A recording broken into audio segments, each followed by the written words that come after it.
வணக்கம். இது இந்தியாவின் நம்பர் 1 டீலர் வசந்த் அண்ட் கோ வழங்கும் கிச்சன் கில்லாடிகள்.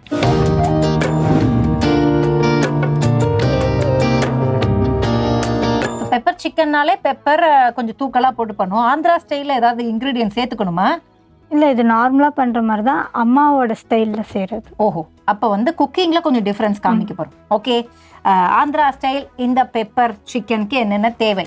சிக்கன், எண்ணெய், கொத்தமல்லி, மஞ்சத்தூள், மிளகாய்த்தூள், பூண்டு, இஞ்சி பூண்டு பேஸ்ட்டு, கருவேப்பிலை, உப்பு, மிளகுத்தூள். ஸோ சிக்கன் நம்ம தேவையான அளவுக்கு எடுத்து வச்சுருக்கோம். சிக்கனை க்ளீன் பண்ணி வச்சுருக்கோம். அதுக்கப்புறம் கருவேப்பிலை வச்சுருக்கோம். சில பேர் கருவேப்பிலையை கூட அரைச்சி போடுவாங்க சிக்கனில்.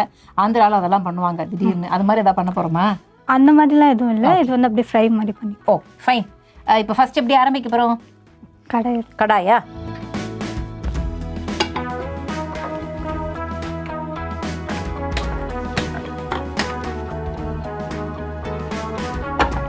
ஒயிட் பண்ணிடலாம். அண்ட் ஸ்பூன்ஸ் வச்சு விட்றேன். ஓகே, ஸோ ஆயில் போடுறதுக்கு ஒயிட் பண்ணியாச்சு. கொஞ்சம் ஹீட் ஆனதுக்கப்புறம் மேபி நார்மல் ரீஃபைண்ட் ஆயில் தான் எடுத்துக்கோமா? ஓகே. சில பேர் பார்த்தீங்க அப்படின்னா நமக்கு ஆந்திரா ஸ்டைல்னால் நல்லெண்ணெய் எடுப்பாங்க. ஆனால் இதுக்கு நார்மல். ஓகே. ஸோ அம்மாவோட ஸ்டைலா அது? ஆமாம், அம்மா செஞ்சு எங்களுக்கு ரொம்ப பிடிச்ச ஸ்டைல். ஓகே, எப்போ செஞ்சாலும் விரும்பி சாப்பிட்ற. ஆமாம், இதில் இன்னொன்று என்னென்னா, நம்ம தப்பே பண்ணாலும் நமக்கே தெரிஞ்சிடும். இது அம்மா பண்ணும்போது இப்படி இருக்கும் இதோட டேஸ்ட், இப்போ நம்ம இப்படி பண்ணியிருக்கோம், இது இப்படி நம்ம மாற்றிருக்கோங்கிறது தெரிஞ்சிடும். ஸோ அப்படி இல்லாமல் அதே மாதிரி கொடுக்கறதுக்கு ட்ரை பண்ண. ஓகே, ஹீட் ஆயிடுச்சு பேபி. ஆயில் ஊற்றி.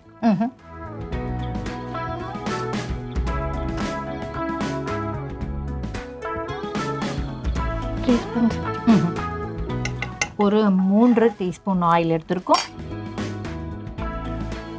இஞ்சி போட்டு பேஸ்ட் போட்டு.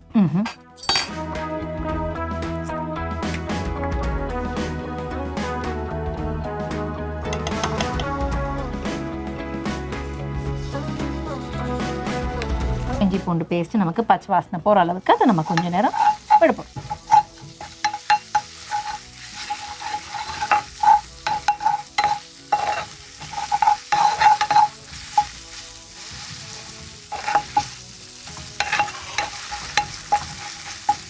பச்சை வாசனை போனதுக்கப்புறம் பேபி இதில் வந்து நமக்கு வெங்காயம் இல்லை, தக்காளி இல்லை. அஃப்கோர்ஸ் நம்ம வந்து பெப்பர் சிக்கனுக்கு அதெல்லாம் போட மாட்டோம். இருந்தாலும் இந்த மசாலாவுக்கு ஏதாவது பெருசாக எடுத்து வச்சுருப்போனா அதுவும் இல்லையே. இதில் வந்து மெயினாக நம்ம போட போகிறதே பெப்பர் தான். ஓஹோ, காரம் தூக்கலாக போட்டு அது கொஞ்சம் ஒரு நல்லா ஸ்பைஸியான டிஷ்ஷாக வைப்பாங்க. அப்போ மசாலாவுக்கு கொஞ்சம் சிக்கன் அப்படி இப்படி ஒரு பிஞ்சாவது ஆட் பண்ணுவோமே, அது கூட வேண்டாம். Fine, okay. ஸோ பார்த்தீங்கன்னா வெறுமை மஞ்சள் தூள் இருக்குது, மிளகாய் தூள் இருக்குது, அண்ட் பெப்பர், அவ்வளோதான். சிக்கன் போட்டுக்கலாம் தாராளமாக பேபி. தண்ணி இருக்கக்கூடாது. ட்ரையாக தான் இருக்கணும்.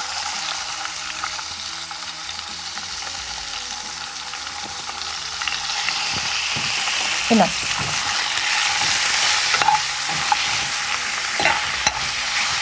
சிக்கன் வைக்கிறேன்.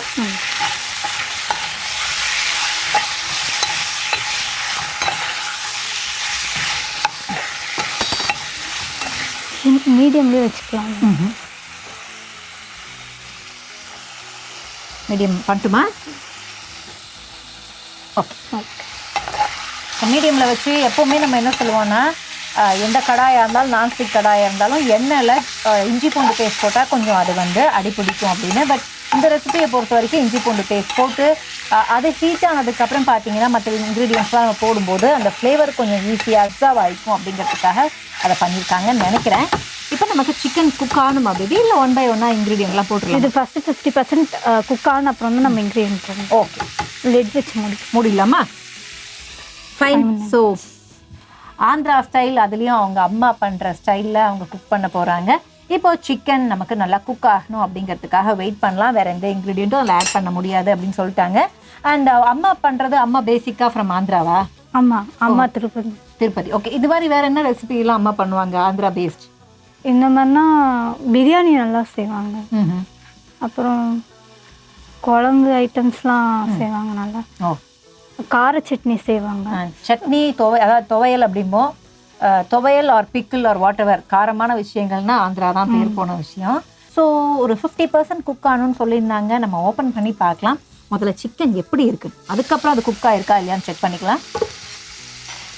திவ்யா, நான் கண்டிப்பாக குக் ஆகணுமா இல்லை போதும்? இல்லை போதும். போதுமா? இப்போ மசாலா ஐட்டம்ஸ் போதும். பெப்பர் சிக்கனால எனக்கு தெரியும் இட்ஸ் ட்ரை ரெசிபின்னு. அண்ட் பெப்பர் தூக்கலாக இருக்கணும். இப்போ ஃபுல் சிம் பண்ணட்டுமா? ஓகே.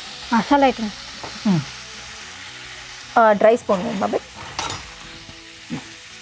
மஞ்சத்தூள்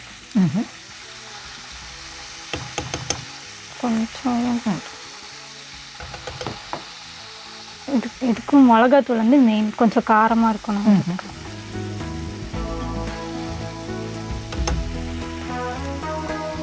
உப்பு போட்டு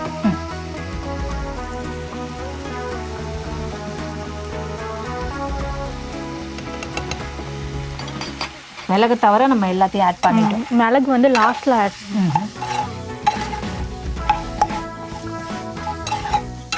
சிக்கன்ல காரம் போட்டதுக்கு அப்புறம் பாத்தீங்கன்னா இப்போ அந்த காரம்லாம் தனித்தனியா தெரியுது. கொஞ்ச நேரம் குக் ஆனதுக்கு அப்புறம் அந்த கலரே வேற மாதிரி இருக்கும். அதுக்கப்புறம் தான் நம்ம மற்ற விஷயங்கள்லாம் பண்ணுவோம்னு நினைக்கிறேன்.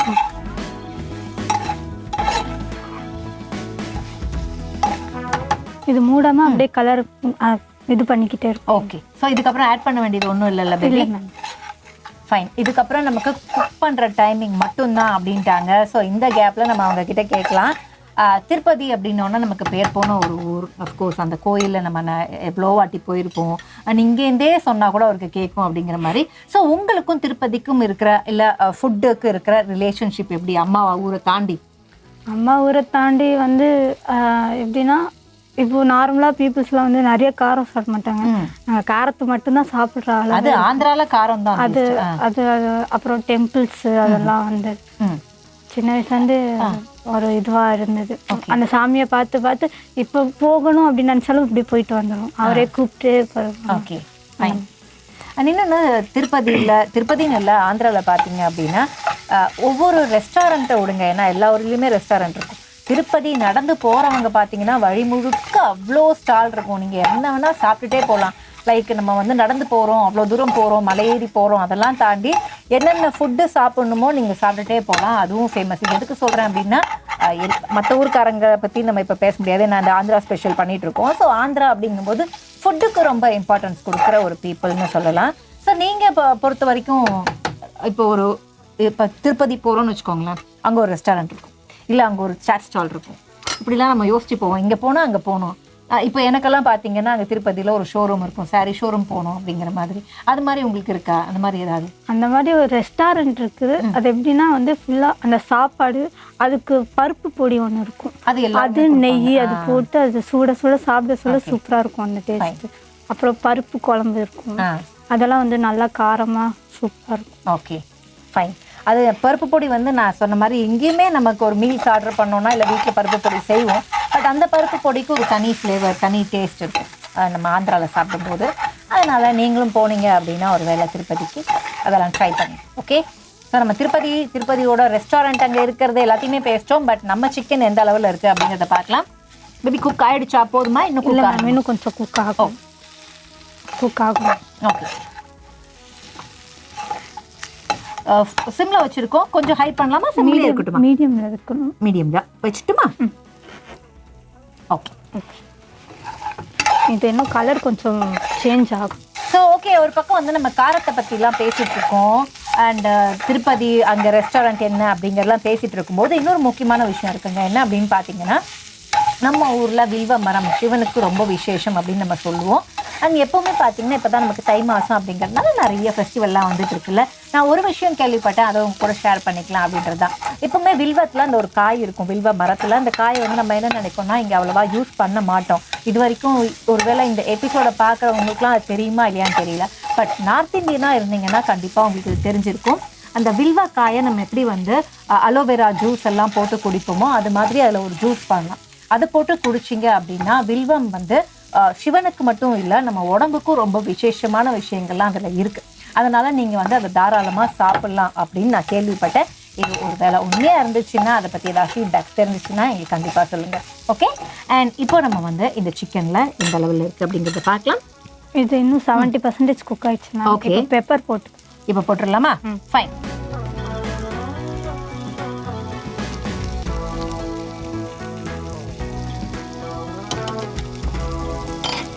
ஸோ பெப்பரை போட்டோம்னா கிட்டத்தட்ட நமக்கு முடிஞ்சாச்சு.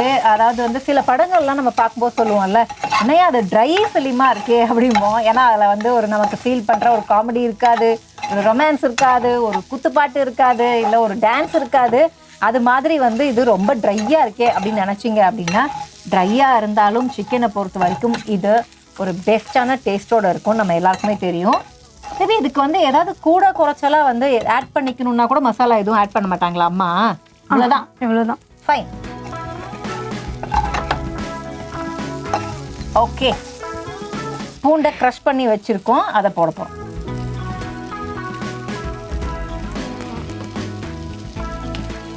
க்ரஷ் பண்ணிட்டாங்க. இதுதான் கேட்டேன், ஏதோ ஒரு எங்கேயாவது ஒரு டேஸ்ட் வேணுமே நமக்கு. ஏன்னா ஆனியனும் இல்லை, டொமேட்டோவும் இல்லை, மசாலாவும் இல்லை அப்படின்னா எனக்கு தெரிஞ்சு இந்த கார்லிக் அதோட எல்லா இதையுமே வந்து தீர்த்து வச்சிடும். அவ்வளோ சூப்பராக இருக்கும் அந்த கார்லிக்கு. இதனால தான் இடித்த பூண்டு போட்டிருக்கோம். நீங்கள் சாப்பிட சொல்ல கார்லிக்கோட சேர்த்து சாப்பிடும். ஆமாம்மா, அதான் கண்டிப்பாக நான் கார்லிக்கோட டேஸ்ட்டு சேர்த்து தான் சாப்பிடுவேன். ஏன் அப்படின்னா வந்து கார்லிக் ஒரு பெஸ்ட். ஸோ கிட்டத்தட்ட ரெடின்னு நினைக்கிறேன். ஏன்னா நம்ம ஃபைனல் டச்சாக கார்லிக்கை போட்டோம். அண்ட் ரெடி ஆயிடுச்சுன்னா முதல்ல ஆஃப் பண்ணலாமா? போதுமா குக் பண்ணதுன்னு கேட்கலாம். பேபி போதுமா? அது ஆஃப் பண்ணிடலாமா? ஓகே. இது கூட லைட்டாக கருவேப்பிலை மட்டும் போட்டு சும்மா அப்படி கலரி விட்டோம். ஓகே.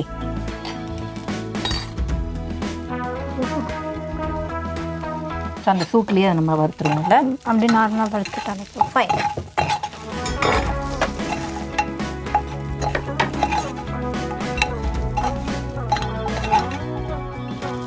ஸோ மிக்ஸ் பண்ணிட்டு இருக்காங்க. மிக்ஸ் பண்ணி முடிச்சதுக்கப்புறம் கருவேப்பிலை இல்லை நமக்கு வந்து பூண்டு இந்த மாதிரியான விஷயங்களும் வந்து நம்ம இப்போ 2 ஆட் பண்ணியிருக்கோம் அப்படிங்கிறதுனால நான் சொல்கிறேன். ஆந்திராவில் ரொம்பவே இம்பார்ட்டன்ஸ் கொடுக்கக்கூடிய விஷயம் இல்லை பேபி. ஏன்னா நம்ம வந்து என்ன பண்ணுவோம்னா கறி லீவ்ஸ் எல்லாம் பிடிக்கலையா விட்டுருவோம். பட் ஆந்திரா ரெசிபீஸில் அப்படி பண்ண மாட்டோம். முக்கியமாக பார்த்தீங்கன்னா கறி லீவ்ஸை அரைச்சி போட்டுலாம் சிக்கன் பண்ணுவாங்க. அதை பற்றிலாம் உங்களுக்கு தெரியுமா? அது கருவேப்பிலை சிக்கன். கருவேப்பிலை சிக்கன் சொல்லுவோம். அண்ட் ஏன் இதை சொல்கிறேன் அப்படின்னா நம்ம வந்து கீரை வகைகள்லாம் வந்து பண்ணுவோம். கீரை வகைகளில் முக்கியமாக பார்த்தீங்க அப்படின்னா மற்ற கீரை எனக்கு தெரியாது. ஆந்திராவில் ரொம்ப ஃபேமஸ் என்ன அப்படின்னா கோங்குரா துவையல் சொல்லுவோம், கோங்குரா பச்சடி சொல்லுவோம். ஆர்எல்ஸ் முக்கியமாக வந்து நான் வெஜிடேரியனுக்கு ஆல் டைம் ஸ்பெஷல் அப்படின்னா வந்து அந்த கோங்குரா துவையல் மாதிரியே ஒன்று பண்ணி அதை வந்து நம்ம என்ன பண்ணுவோம்னா இல்லை சிக்கன் இல்லை மட்டன் இல்லை சீ ஃபுட் எதில் வேணாலும் வந்துடுவோம் இல்லையா, எதில் வேணாலும் யூஸ் பண்ணுவோம். அதை பற்றி சொல்லுங்களேன், உங்களுக்கு தெரியுமா? அந்த மாதிரி நீங்கள் அந்த ட்ரை பண்ணியிருக்கீங்களா? ஏன்னா வந்து ரொம்ப ஆத்தென்டிக் அப்படின்னு சொல்கிறத விட ரொம்ப ஃபெமிலியரான ரெசிபீஸ். அது கோங்குராவை வந்து நம்ம சிக்கனில் போடுறதோ மட்டனில் போடுறோம், அதை பற்றி உங்களுக்கு தெரியுமா? கோங்குரா சிக்கன் வந்து எப்படி சொல்கிறேன்னா இப்போ கீரை சாப்பிடாதவங்க அந்த மாதிரி இப்போ சிக்கனில் போட்டு சேர்ந்தோன்னா யாராக இருந்தாலும் சாப்பிடுவாங்க. அப்படிவா? அந்த மாதிரி கூட சாப்பிடலாம். ஹெல்த்தியான சாப்பாடு இப்படியும் சாப்பிடலாம் அப்படியும் சாப்பிடலாம். அந்த மாதிரி அப்படி. ஓகே. ஸோ இது எதுக்கு சொன்னேன் அப்படின்னா வந்து ஒரு பக்கம் பார்த்தீங்கன்னா ஆந்திராவில் நம்ம வந்து காரமே போட்டுட்டு இருக்காங்களே, காரமான ரெசிபி சாப்பிட்றாங்களே அப்படின்னு நினச்சிங்க அப்படின்னா கோங்குரா அப்படிங்கிறது வேற ஒன்றும் இல்லை, நம்ம அவரோட புளிச்சக்கீரை தான். ஸோ புளிச்சக்கீரையில் இருக்கிற நன்மைகள் என்னென்ன அப்படின்னு பார்த்தீங்கன்னா புளிச்சக்கீரையில் மிக முக்கியம் வந்து அந்த புளிப்பு ரொம்ப ஒரு கூல்னஸ் தரக்கூடியது. அது மட்டும் கிடையாது, புளிச்சக்கீரை வந்து உங்கள் வயிற்றில் ஏதாவது வந்து ஹீட் சம்மந்தமான இல்லை பூச்சிகள் இருந்துச்சுன்னா அதெல்லாம் கொல்லும் அப்படின்னு சொல்லுவாங்க. ஸோ அதனால தான் புளிச்சக்கீரையை வந்து அவ எல்லாத்துலேயுமே நிறையா சேர்த்துப்பாங்க அப்படிங்கிறது ஒரு உண்மையான விஷயம். ஓகே. அண்ட் நல்லெண்ணெய் அதிகமாக யூஸ் பண்ணுவாங்க. எந்த ஒரு பிக்கிலாக இருந்தாலும் எந்த ஒரு சட்னி பண்ணுறதா இருந்தாலும் அது நல்லெண்ணெயில் தாளித்து கொட்டுறது அப்படிங்கிறதும் ஒரு வழக்கமாக வச்சுருப்பாங்க. ஓகே. ஸோ இன்னைக்கு நம்ம என்னன்னா சூப்பராக ஒரு ரெசிபி பண்ணி முடிச்சிட்டோம். ஃபர்ஸ்ட் இதை பிளேட்டிங் முடிச்சிடலாமா பேபி? ஓகே.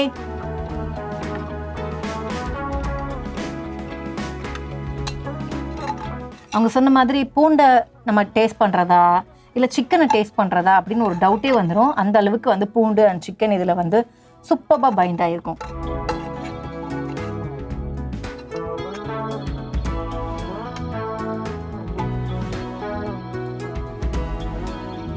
ஓகே, பார்த்து பேபி.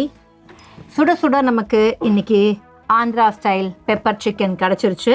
ஸோ ரெசிபி கிடச்சதுக்கப்புறம் வேறு என்ன பண்ண போகிறோம், ஃபஸ்ட்டு இதை எப்படி செஞ்சோம் அப்படிங்கிற ஒரு ஷார்ட் ரீகேப்பை பார்த்துக்கலாம். ஸோ ஃபஸ்ட்டு என்ன பண்ணோம் அப்படின்னு பார்த்தீங்கன்னா கடாயில் தேவையான அளவுக்கு எண்ணெய் விட்டு எண்ணெய் கொஞ்சம் சூடானதுக்கப்புறம் இஞ்சி பூண்டு விழுது போட்டோம். இஞ்சி பூண்டு விழுதோட பச்சை வாசனை போகிற வரைக்கும் அதை குக் பண்ணதுக்கப்புறம் ஸ்ட்ரெயிட்டாக க்ளீன் பண்ணி வச்சுருந்த சிக்கன் இருந்துச்சு, சிக்கனை போட்டோம். சிக்கன் ஒரு 50% அது குக் ஆகணும். ஏன்னா பச்சை சிக்கன் கொஞ்சம் குக் ஆனால் தான் மற்ற மசாலா போட முடியும் அப்படிங்கிறதுனால அதை மூடி வச்சோம். மூடி வச்சு சிக்கன் குக் ஆனதுக்கப்புறம் நமக்கு தேவையான அளவுக்கு மஞ்சள் தூள், தேவையான அளவுக்கு மிளகாய் தூள் போட்டு உப்பும் சரி பார்த்து அதுக்கப்புறம் நல்லா குக் பண்ணோம். ஓரளவுக்கு குக் ஆனதுக்கப்புறம் நமக்கு பேலன்ஸ் இருக்கிற பெப்பரை போட்டோம். பெப்பரையும் போட்டு பெப்பர் பச்சை வாசனை போகிற அளவுக்கு குக் பண்ணதுக்கப்புறம் நம்ம க்ரஷ் பண்ணி வச்சுருந்த பூண்டு இருந்துச்சு, பூண்டையும் போட்டு பூண்டு கொஞ்சம் பச்சை வாசனை போகிற அளவுக்கு குக் பண்ணிவிட்டு கருவேப்பிலையை போட்டு எடுத்து வச்சுட்டு கொத்தமல்லி தூவி இறக்கிட்டிங்கன்னா இதுதான் Andhra style pepper chicken. So இப்போது நம்ம ஃபுல்லாக குக் பண்ணி முடிச்சாச்சு அண்ட் ரீகேப்பையும் பார்த்தாச்சு. ஃபைனலாக நம்ம சொன்ன மாதிரி கொத்தமல்லி தூவி இறக்கிறது மட்டும்தான் பாக்கி. அதாவது இறக்கிட்டோம், கொத்தமல்லி தூவ போகிறோம். தூவிடலாம் பேபி. ஸோ ஃபைனல் கார்னிஷை முடிச்சிடுவோம்.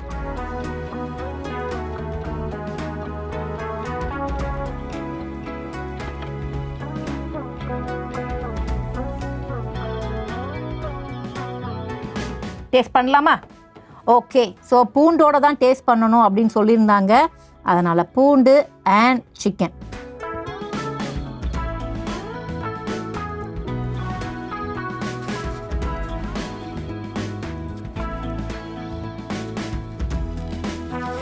எப்போவுமே ட்ரையாக குக் பண்ணும்போது சிக்கனில் ஒரே விஷயந்தான், சிக்கன் சாஃப்டாகவும் இருக்கணும், குக்காயும் இருக்கணும், அதுக்கப்புறம் அதில் மசாலாலாம் இறங்கி இருக்கணும், ஆனால் ஜூஸியாக இருக்கணும். அப்படின்னா ஐயோ அது சிக்கனா வேறு என்ன அப்படிங்கிற மாதிரி நமக்கு ஒரு டவுட் வரும். நாங்கள் என்ன குக் பண்ணுறோமா வேறு என்ன பண்ணுறோம் அப்படின்னு நமக்கே ஒரு கோவம் வரும்.